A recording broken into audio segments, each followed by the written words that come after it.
We have been talking, obviously, about Catch Me If You Can. I'm trying to think. The last thing we watched was. Let me go back. No, I don't want to watch all that. Okay, the last thing we watched was the family interactions, and we saw how Frank is observing the family of the girl he's engaged to, and how they are interacting with each other in a normal and healthy and functional way. And clearly, he at least sees something of value in that. He wants something like that. And then we see him interacting with his own father, and we see how dysfunctional that is, and how his own father is encouraging him to continue his, probably the only guy outside of the FBI who knows what Frank is doing. I guess his mom at this point too, who knows what Frank is doing, and rather than telling him to stop, he tells him to keep on going because of his own adversarial relationship with the government, and because of his own, views on ethics and morality and whatever else. And so Frank is seeing two different worlds: the world that he grew up in, and the environment that he grew up in that prioritizes getting what you can, and looks at the world as hostile and as something that is to be taken advantage of. And a view of the world that is a view that is one that follows the laws, and one that sees society as existing for the greater good, and that also views family and openness as a positive trait. And so we talked last week about some of the things that this brings to mind for us as Christians, and the difference as Christians that we have on the perspective of how we interact with other people, how we interact with the world. And in this case, I'm not using the world in the sense that the Bible oftentimes does of the evil world. I'm using it in the sense of other people just out in the world. How we interact with them, how we view things like law enforcement and the rules that we have, the society that we have, these kinds of ideas. And so we see some very stark differences in the way that Christians are supposed to interact with and relate to one another and to society, and the way that other people generally do, or oftentimes do. And so there's this increasing sense that Frank is wanting to have a life that reflects the healthier view, but he doesn't know how to get there, because the things that he's done and the fact that he's still lying about those things makes it impossible for him to have an honest relationship without first having to deal with the consequences of what he's done. And so, and this is a problem that we oftentimes see in ourselves as well as with others, which is the difficulty in saying, okay, here's who I really am. Here's what I have done or been, and so now let's move forward with that. We're afraid that people won't accept us. We're afraid that people will judge us and they won't want to be around us. And sometimes those fears are not entirely unfounded, but my experience has been, to my great delight, that by and large the church, and most of the churches that I've been a part of, have been much more willing to be accepting and loving and caring when people mess up than we give them credit for. So if I had to guess, I would say that by and large, we oftentimes underestimate the generosity and grace that people will show us, rather than overestimate or getting it wrong. And so the mistake that Frank is making here is that he is continuing to try to interact with a healthy world in an unhealthy way. And he doesn't see a way out of that. And so what we're going to see here in this video is actually his first attempt to get out of that cycle. And as you'll see, it's a child's attempt, but then again, he is still a child. It's a very childish way of thinking, and very quickly he gets disabused of the idea that he has.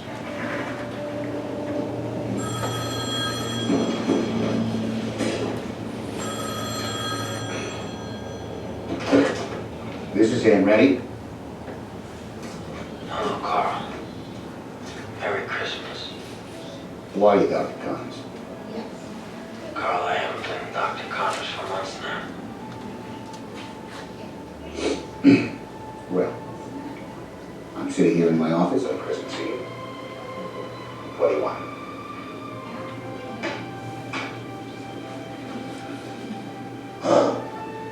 Okay.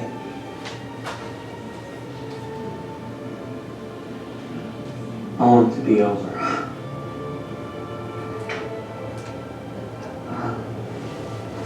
to be over. I'm getting married. You know, I'm settling down.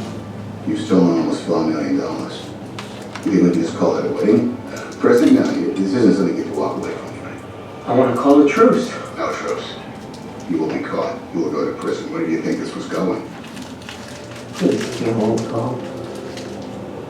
Please. I'm getting close, huh? You're scared because I'm getting close. I know you. You rented that car, Shreveport. You stayed at that hotel in Lake Charles. You want to run, be my guest. Your checks don't lie as well as you do. Stop chasing me. I can't stop. It's my job. It's okay, girl. I just thought I'd ask, you know. Hey. Merry Christmas, huh? I love my job. All right. Let's get every newspaper we can, every newspaper in Louisiana for the last 2 months. What are we looking for? Engagement announcements. Name of Connors. Connors? Come on, Carl. The kid would have changed his name by now. You can't change it. She thinks he's Connors. If he loses a name, he loses a girl. All right, so tell me what you see in this scene here.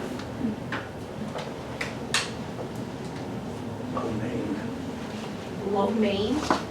That's true. I do actually notice that. I was really hungry for Chinese food after I edited this. Sounds like he's kind of remorse about Okay. what he's done. So you say it sounds like maybe remorse for what he's done. Certainly, I think we oftentimes we see the people who get caught and they show remorse. And the question is always, what are they actually sorry for? Are they sorry because they're in trouble, or are they sorry because of what they've done? In this case, which of those two would you say is the more likely one? Gonna get caught. Yeah, he's sorry because of the problems that he now has because of the things that he's done. His thinking is still self-focused. Stop chasing me, leave me alone. It's not focused on restoring, it's not focused on accountability, it's focused on leave me alone so I can do what I want to do. What else? Kind of forget the past. I'm changing the course of my life. You can give up chasing me now. Right. So he said, I want to call truce, as though, you know, somehow in war, truces are called generally when both sides are kind of, nobody's really got what they want, and you have to kind of stop because it's just going to get worse for both sides. But the reality at this point is that it's only going to get worse for one side, you know, and Frank knows that at this point, the guy's getting closer and closer. At this point, he now has things that, Frank has things that he cares about that he can't just walk away from the way that he could the previous, without any consequences, without any emotional attachment, the way he could the things that in the past. He can't just pull up stakes and change his identity and become somebody else again. And so he recognizes that he is now vulnerable in a way that he had not been vulnerable before. And so now he's starting to recognize that that the consequences are inevitable if he wants to continue to have the kind of life that he wants to have, this more normal, healthy kind of a life. So he's seeing that. What else? Oh, sorry, make it Betty first because she was quicker. He still thinks he's in control of the situation. Okay, at least to some extent. And this is almost certainly a reflection of what? Why does he think he's in control? His father. Well, okay, his father has told him that, but I don't think in the conversation with his father he really came away thinking his father had a very clear picture of what was going on. To me, this is a reflection of his immaturity. It's a child thinking that they can tell the parent what to do. I remember when I was young, I was probably 5 or 6, and we were walking through, my mom and I were walking through the parking lot, and I was just walking, like this, because I did that a lot when I was a kid. And she said, you need to look up and watch for cars. And I said, we're in a parking lot, cars have to watch out for me. And she said, well, that's great, and if you get run over, I'm sure we'll get a nice settlement out of it, but you're going to still be dead if you get hit by a car. It doesn't matter whose fault it is. So to me, I thought, the rules protect me. In his case, he feels like a child does. I'm in control because I still have some sort of bargaining power. I still have something you want, which is you don't know where I am. But that's a very small chip against the FBI and what they can do. So this is a problem, is that he still thinks he has a degree of control in this situation. Jerry, what were you going to say? He seems to lack the ability to see the future consequences of his actions, either his marriage, his job he's trying to do now, his life that he's lived, the FBI that's after him. He doesn't recognize the effect of what he has done on his future. And here again, I think that's a reflection of his immaturity, at least to some extent. And I think as he's becoming more mature, he's starting to recognize more and more that there is an impact, but he's not harmonizing his decision-making with what that impact is. And what I mean by that is, if you had an adult who was doing the things that he was doing, most adults would recognize that you don't get to set down ties, you don't get to get married, at least not as long as you're in this country. You're not going to be able to do those things. And certainly not with the amount of information the FBI does now know about you. There's no way you're going to be able to do those things. And so an adult who is functioning rationally would recognize that a relationship with this girl is never going to be a possibility. And doing what he's doing would never really work. Or contrarily, an adult would recognize that you can't make yourself such a high-profile target and expect to do that. So there are lots of people who have committed crimes, for example, been arrested, set out on bail, and then disappeared. But those people are smart enough to go and get real quiet after that. You know, they find some kind of a job where you don't have to have any references, they work under the radar, they don't call attention to themselves. What they don't do is keep on spending huge amounts of money and writing bad checks and doing things that call more and more attention to them. So he's not behaving rationally as an adult the way that we would, even if we wanted to continue doing criminal things. But he's certainly not behaving rationally as an adult in the sense of what he would want, what we would think he would need to do to transition from the kind of life he has been living to a healthier and more normal life. He's not willing to make those decisions. He just wants things to go away.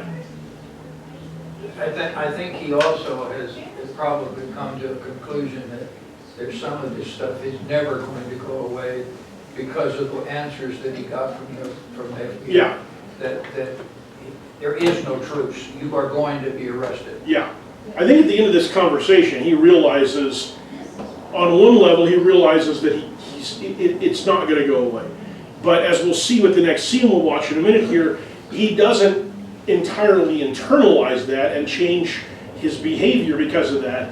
Because that's why I entitled this particular section "No Way Out," because he's put himself in an impossible situation. He has people now who know him. They don't know who he is really, but people who know him, people he has a relationship with, people that care about him and people that he cares about, and their continued relationship depends on him continuing to be the person that they think he is.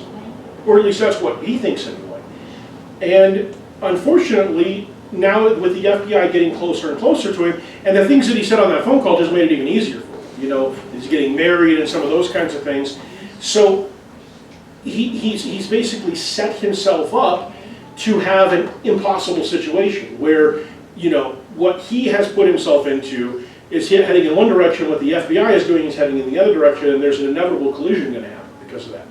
There's no way around it. Mark? I was going to say, too, just based on, you know, the world itself, it seems like when you, like him, he started out with just lying, and it just kept getting worse and worse and worse, and he had to build a bigger lie and a bigger lie. And it's the same way with sin. It's the same thing. Once it gets into your system, as a human being, it's hard to stop it. It just keeps getting worse, and we spiral down. And he's spiraling down. He knows, uh-oh, I've made it where now people are after me.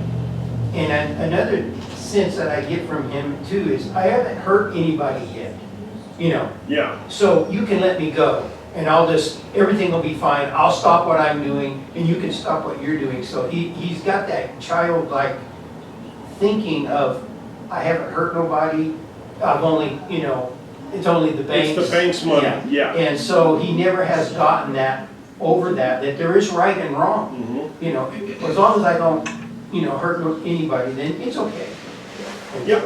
And I think it's 2 points there. First, we talk about sin. I want to go further into that in a second here. But the other aspect of this, and I think this leads into this, is the concept that we see with so many people of, it's not really wrong because I didn't really hurt anybody. The notion of victimless crime or victimless sin.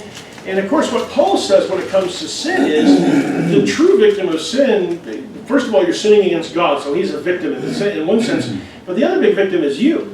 You know, when you sin, you're doing things to yourself that are damaging you, that are putting you on that spiral. That Paul describes it in Romans, you know, as, you know, you start off and people deny the existence of God, and pretty soon they're worshiping idols, and pretty soon it just degenerates into sexual immorality and just worse and worse and worse, till people are hateful and evil in every way. And we see that in the story of Noah, where when God basically kind of steps back and says, okay, I'm going to kind of take a hands-off approach, humanity in just a few generations just gets messy real quick, you know.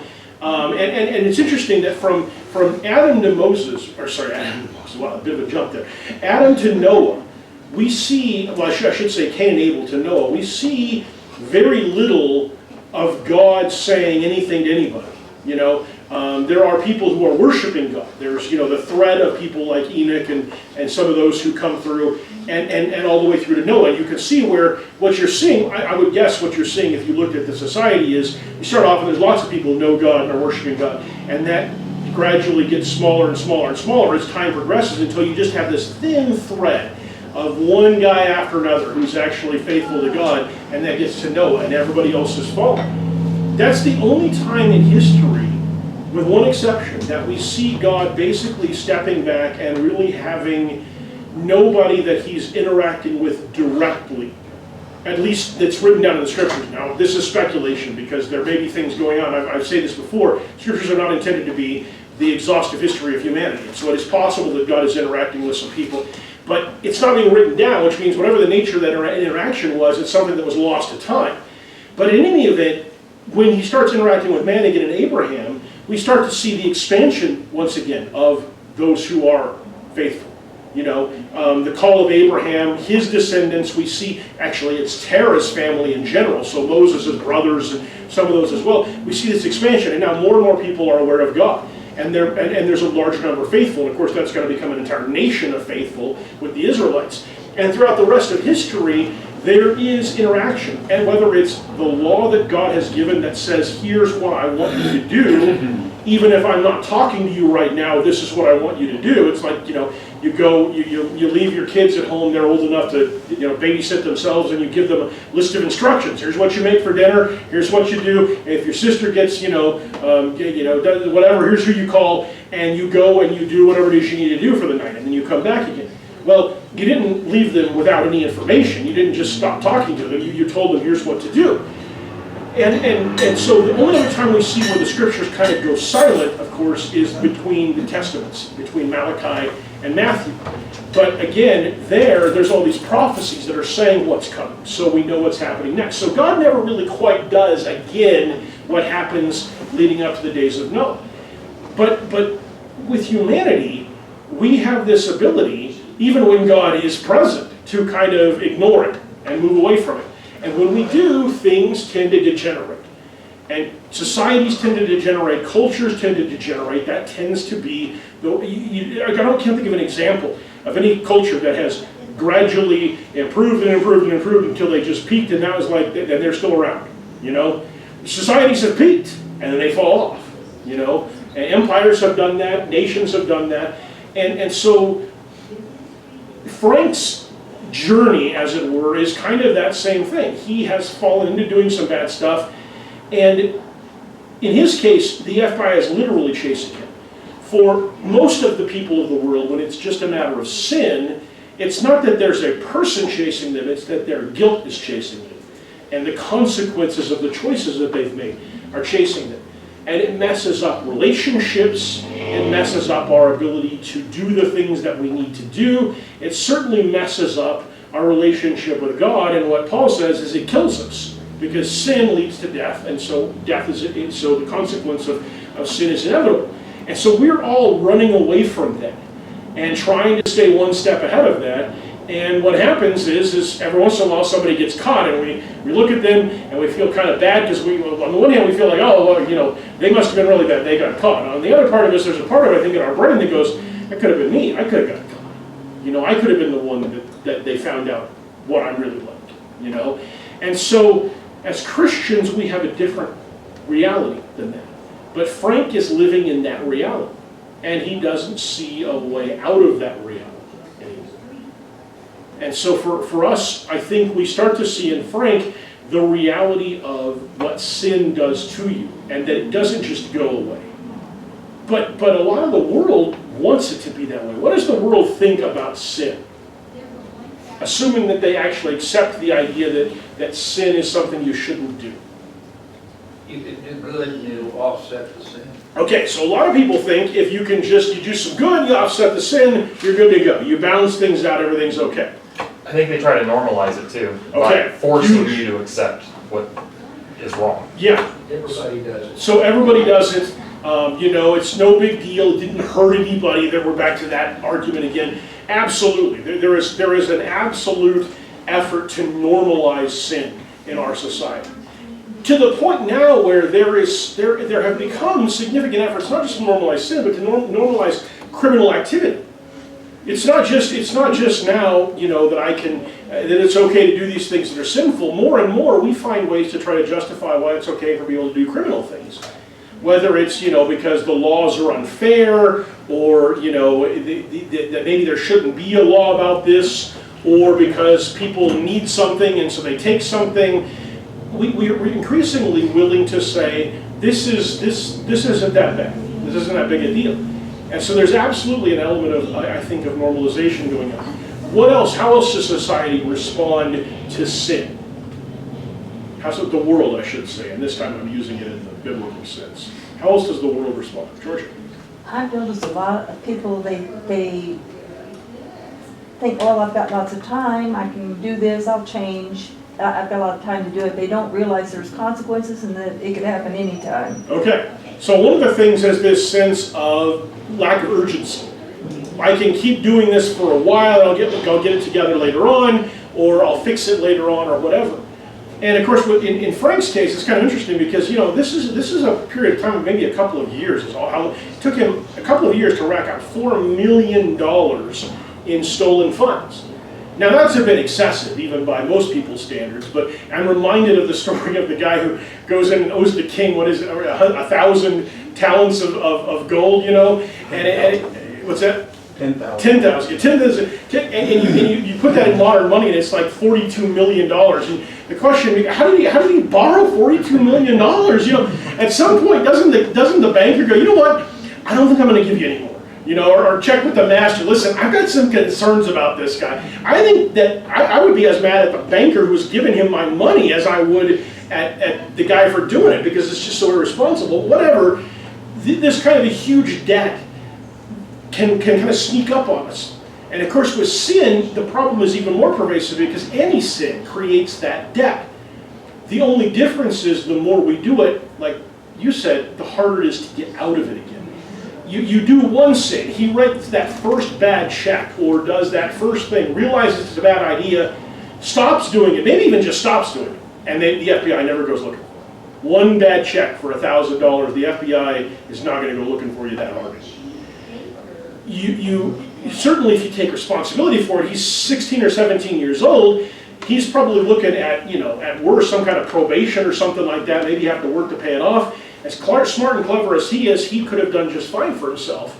But instead, he just keeps piling and piling and piling. And that's what most of us do. Most people in the world especially do, is they sin and they just pile sins on top of it. And they do more and more, both in terms of trying to escape the consequences of their sins, and also because it becomes the lifestyle. It's what you do. Anything else? Just a question, just to get all the brains in here involved. Just curious. All To right. circle back to your conversation about the, God not talking much from Adam to Noah. Do you believe that's because there's a large gap in time, but there's not a lot of genealogy between then? I mean, because they lived so long, I mean, the family tree is rather short. You know, God, I mean, says, well, I already talked to him, 100 years ago, so. An opinion, So here's my opinion. Now, I'm more than willing, if you've got a different opinion, please share it, because this is an opinion. I think that the most likely explanation actually is not the time period itself, because if we follow the genealogy strictly, it's actually the last person to have talked to Cain and Adam would not have died that much before Noah, really. I mean, you're not that far apart. I tend to believe that there are people that get skipped over in there, because I think that helps to explain why we have such older archaeology and paleontology and stuff like that. But I think the better explanation is this. If you look, we've basically had 3 major covenants that have governed everybody. Or, that's not true, not governed everybody. Really 4, I guess, if you throw the Abrahamic covenant in there. But 3 rule-based or rule covenants. The first covenant was the covenant of sin and death. If you sin, you'll die. The second covenant was the Mosaic Law, and the third covenant was the New Testament. You could argue that you could also throw the Abrahamic covenant in there, where God has a special relationship with Abraham. And either way, it works with what I'm thinking. So what's interesting is that if we look at the justification, the explanation for those covenants, Paul explicitly says the law was given why? What was the law given for? Identify sin. To tell us, to show us what sin was and how bad it was. So the law says, here's what sin is. Here's what it looks like to be perfectly righteous. And boy, you're not going to do well at that. Okay? The Abrahamic covenant, Paul also explicitly, or at least implicitly, identifies this as being the model for what grace would be like. Abraham believed God, and it was credited to him as righteousness. So if I'm moving backwards here, but we have the Mosaic Law that says, here's all the rules you can't follow. We have the Abrahamic covenant, which says, if you have faith in me, I'm going to make up the difference. I'm going to call that righteousness.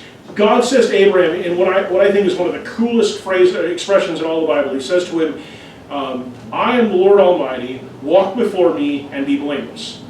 Now, I don't think he's saying to Abraham, be blameless or else you can't walk before me. I think what he's saying is, if you walk before me, I'm going to make you blameless. But either way, that's the concept of the Abrahamic covenant. So in each case, there's a purpose for why God is interacting with people the way he is. So go back to what's going on with the covenant of sin and death that begins with Adam and Eve. What's the explanation there? Well, to me, the most likely explanation for why God steps back is he says, okay, I need you to understand what sin and death looks like.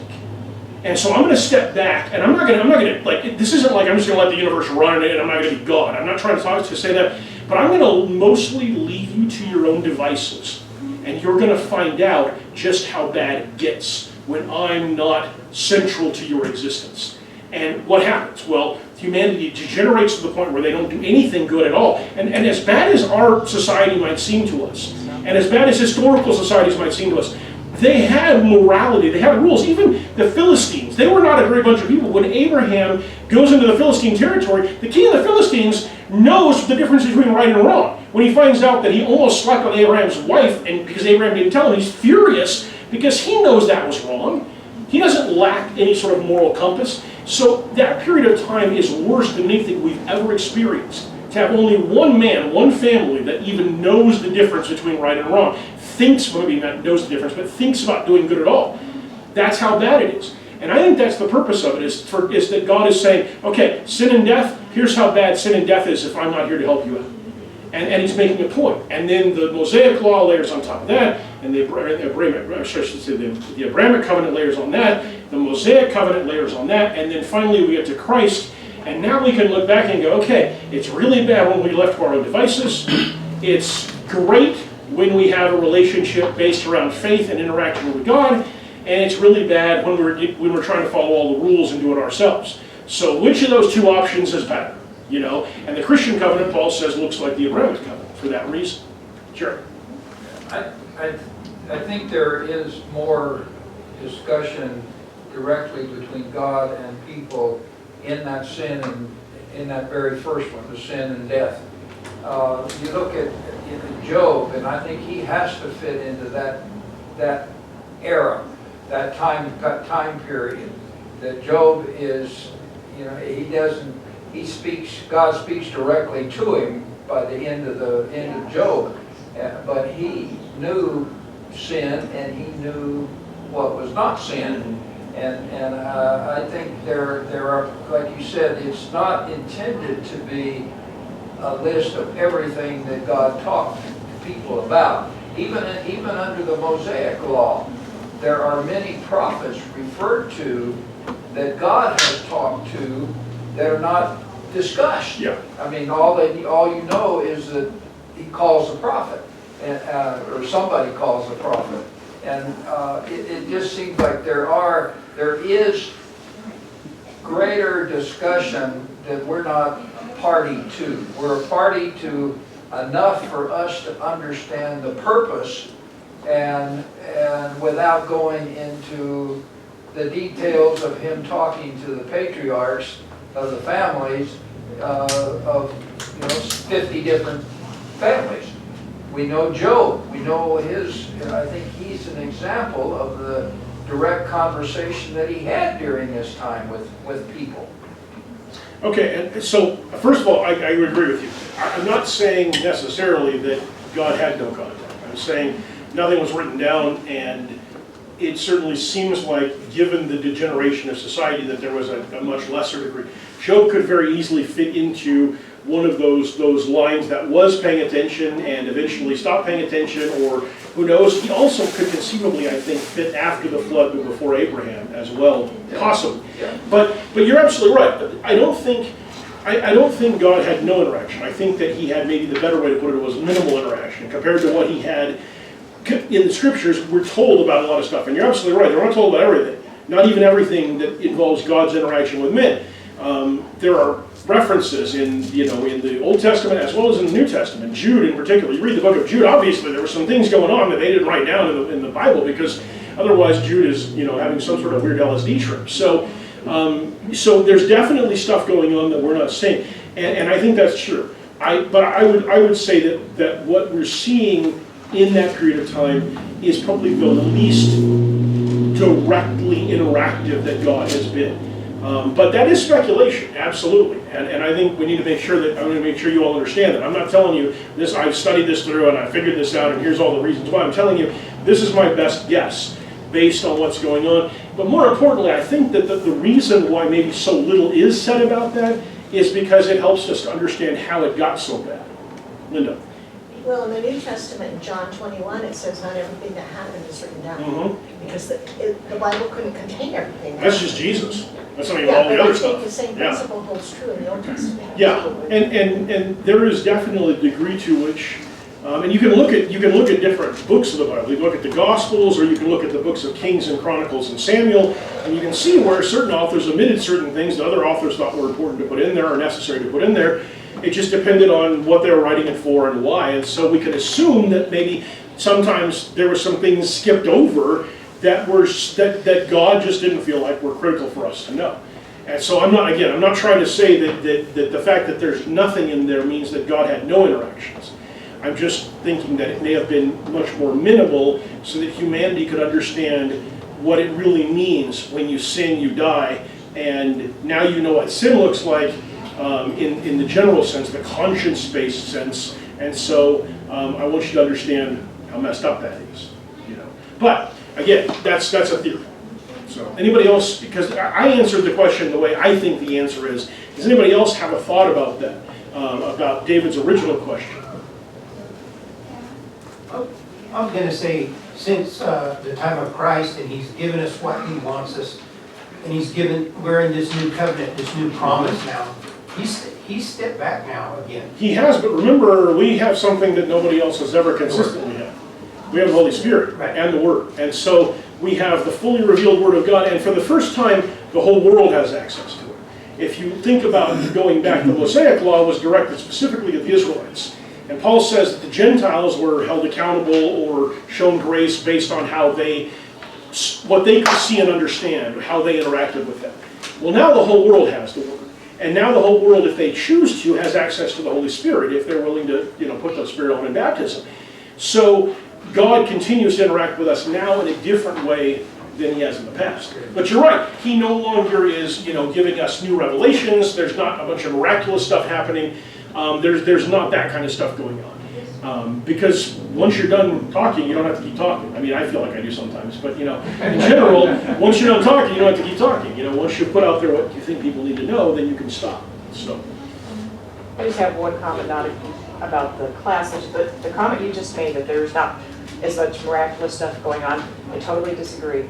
I think there's just as much miraculous stuff that God is doing. We don't give him credit for it when we do it. So maybe overtly miraculous is the better word. The trick is always what's miraculous and what's just natural order of things. Yeah. And of course I talk about a lot this idea of the plan of God. And when Paul says all things work together for those that love the Lord, or all things work together for good for those who love the Lord. What he's saying is if you're part of God's plan, the structure of that plan is going to be for your betterment and for your ultimate salvation and exaltation. So in a sense, that you could view all of that as miraculous because it's divine intervention or divine impact on the course of history. But when it comes to specific incidents, I'm always hesitant to say, oh, well, that was definitely miraculous, and that, because, and the biggest reason why I get worried about that is because if you're too sure that this was miraculous, then the question becomes, and it's an impossible question to answer, why didn't I get my miracle? Why didn't things work out for me? This person was healed from cancer and it's because of their faith and it's because God did it. Well, I know a family from when I was a kid who had this daughter, and they were a very faithful family. This daughter at 6 years old contracted brain cancer and eventually died from it. And I think they could ask a legitimate question, well, why didn't we get our miracle? Did we not have enough faith? What did we do wrong? And exactly, and that's the thing is, but the plan is more complex than just you always get what you want. And so that's why I'm always a little nervous about saying this was definitely a miracle, but I don't think there's any question that there absolutely are miraculous things happening. Otherwise, why are we praying for things? I mean, praying for praise to God and exaltation and stuff like that, sure. But why would we ask for stuff if we don't think God's going to do something extraordinary to make sure that those things happen? So Mark, and then I'll go to Jerry. Or did you go? Okay, then Jerry. Psalms 19:1, God shows himself by the miracle, by the world that we're living in. Mm-hmm. Romans 1, God shows him the attributes of God by what is seen in the world. So in that sense, there is those miracles that are going on today. That we can look at the world and see God. Yeah. And that I think is very important in recognizing that there is God. Yeah.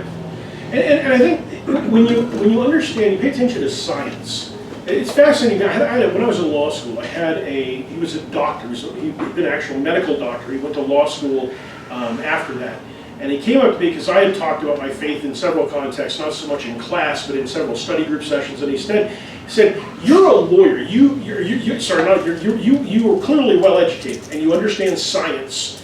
How can you, if you understand science, how can you believe in God?" And I said, "I don't understand how you cannot believe in God if you understand science. Because if you look at, and the more we know about science, the harder it gets for me to believe that God doesn't exist. And the reason is because there are so many, we think about how difficult it would be for life to arise without somebody creating it. But it goes way beyond that. The position of our planet relative to the sun, the distance of it, how fast it rotates, how fast we move, the magnetic field that exists, the fact that the moon catches most of the space debris that would otherwise crater the Earth and routinely wipe out civilizations, if not the whole population. These things are remarkable, and they are so unlikely. And scientists have said for years, if we could see far enough, we could find millions of planets like that. Well, we can see a lot farther than we ever could before, and we are beginning to find and be able to see planets in star systems that are distant from ours. And you know how many we found that would actually support this kind of life? 0. Not one. So now we haven't hit the millions yet, and that may be because there's not millions of them. It may just be because we can't see that far yet. But still, we don't have anything like that. But it's not just that. Think about something like gravity. What is gravity? Does anybody know what gravity is? It's a problem sometimes. It definitely can be a problem sometimes. The older you get, the more of a problem gravity is, in fact. But so we know what caused, well, no, let me rephrase that. We know the basic idea of gravity. Big things attract other things. But why? Yeah. Have you ever stopped to think, why should something that's really big attract something else? I mean, Why? if you think about it, there's no. When we think about that, we think, well, like, of course it does. That's just how it works. Well, why does it work like that? Yeah. Well, what we have come to realize is there's nothing magical about big objects that, like, they set up this force field that sucks everything in. What happens is that actually space and time themselves are all malleable. And the bigger that something is, the more it impacts space-time, and it makes a curve around it. Now, people talk about it in terms of a plane, but of course that's kind of problematic because space is three-dimensional. They talk about it in terms of a plane, like you have a sheet that you stretch out pretty tight, but then you set a bowling ball in the middle. What's going to happen to the sheet? It's going to sink, okay? That's the gravity well of that bowling ball in the context of here. So the bigger, the more massive something is, the more that it impacts space and time. But guess what that means? Space and time are totally malleable, or significantly more malleable than we think they are. And not only that, but there's no, so scientists can say, okay, this is what's happening. Okay, well, why does that happen? We don't know. Somebody, at some point, either a rule came into existence from nowhere that said that's what big things are going to do, or somebody made it happen. And you think, as you said, sometimes gravity is a problem, and that's absolutely true. But more often than not, gravity is a good thing. Because imagine if you walked outside and just kicked off a little too hard from the ground and you start floating away. You're a dead person once you get outside the atmosphere, right? You know, or if not before that, when something else, you know, hit a power line or something like that. Everything that we do depends on gravity. Think about how many new technologies they had to come up with when we first sent the astronauts into space so they could function in space. Besides just being able to give them a way to breathe, but all the things, like, you can't write without gravity unless you come up with something, you know, you have to brace the pad and you have to start writing on it, but that doesn't work if you don't have any way to brace yourself. You're going to start floating away because you've imparted force and momentum and you're going away from it. So gravity's just one. I love gravity because it's the easiest one. You start talking about it and people realize this is crazy. Light is another one. The speed of light is a constant at all places at all times. Light, well, except in a gravity well, then it slows it down. But in general, light runs at the same speed, which creates this really weird situation where the way that we perceive things, we can demonstrably show that the way that we perceive time alters at higher speeds. The closer you get to the speed of light, because it has to. Because light can't be the same speed at all places at all times unless time itself is the variable. Which is really interesting, because what does God most often characterize himself as when he's not using human descriptions? Light. The one thing in the universe that actually isn't dependent on anything else, and God says, I'm light. You know? And I think these are kind of the kind of things where I think he did some of this stuff intentionally to show us, you know, oh wait, maybe this isn't an accident at all. Maybe this is not just not an accident in the sense that it's created, but maybe God built things into the universe to call out to us and say, hey, you know what? I'm going to deliberately characterize myself as light, and then I'm going to make light be the one thing that's completely unalterable in the universe. So here you go, you know? So to me, it's really hard to miss this, but, and to take it back to what we're talking about here, but the reality is that the world denies and ignores all of this because the consequences of following that thread through to what it means for them is something they can't accept or don't want to accept.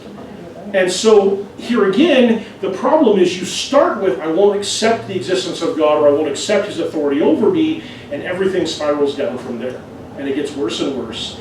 And you can't always just say, okay, I'm done. I'm out of this system, I want to get in. The consequences follow you. Now, grace covers the sins, but the other consequences sometimes still follow us. Jerry? How did the doctor respond? Well, he got real confused because I said, "You're a scientist, right?" And he said, "Yeah." And I said, "Are you familiar with the 3 laws of thermodynamics?" And he wasn't. I said, "Go look them up and we'll talk again." And he didn't want to talk to me afterwards. I know I can talk about the 3 laws of thermodynamics, but anyway, it was an interesting conversation, but it was brief because he didn't really want to have, he just wanted to try to challenge me, and then he wasn't expecting an answer. So, okay, we gotta stop, but Steve, one last thought. I just want to say something too, and Sarah here went to school to learn the sciences. And so it is challenging, it was challenging for her, a person of faith, because that whole group really is irreligious in many ways. They don't want to seek a solution that says, well, what's the answer? Well, God's the answer. They don't want that. They want to come up with a different answer. And so people have a tendency to rationalize their way of thinking. Yeah. And so there's a lot of people out there that rationalize God out of the equation quite easily. And I think the flip side to it is, and we have to be a little careful about this, is there's a difference between saying God is in control and saying God made this happen to me.